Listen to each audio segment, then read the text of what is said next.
Second complaint was from Fiji first in relation to breaches of the law by various representatives of various political parties. As you are aware, we have referred the prima facie breaches to FICAC for investigation. We have also referred Rock the Vote Fiji to FICAC for investigation.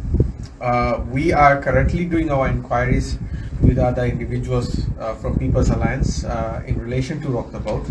We might be also sending a letter to a person from Unity Fiji who was present at the launch of this organization for further inquiries.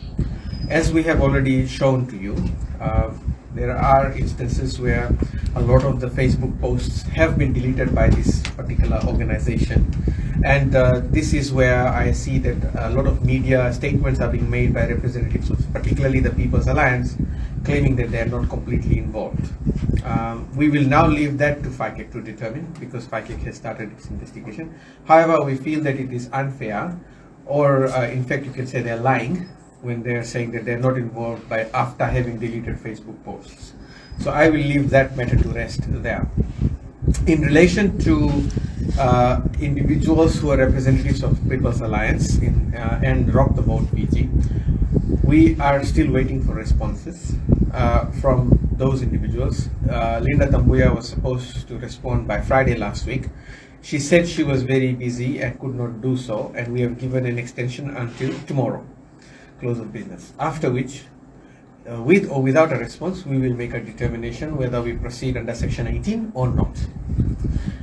In relation to the complaint against Sodelpa by Fiji First, where Sodelpa had a representative had made promises but not provided any explanation, that has now been done, and the explanation has been received. That complaint is resolved.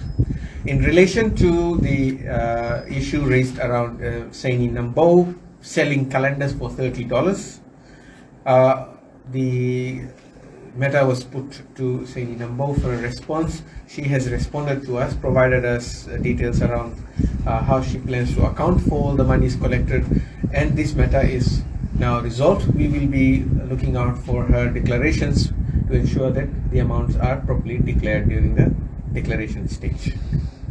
So the only thing that is left to be finalized in the Fiji First complaint is the response once we receive from Lynda Tabuya and other representatives of People's Alliance, and then we'll decide on it. So we have not made any determination on it so far.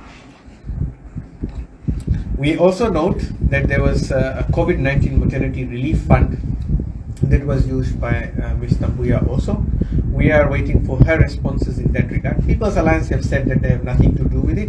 However, ladies and gentlemen, we have screenshots of where People's Alliance representatives and party leader went and distributed items that has particularly been sourced from the COVID-19 maternity relief fund. So we might have to deal with this once we have the response from Ms. Tabuya also.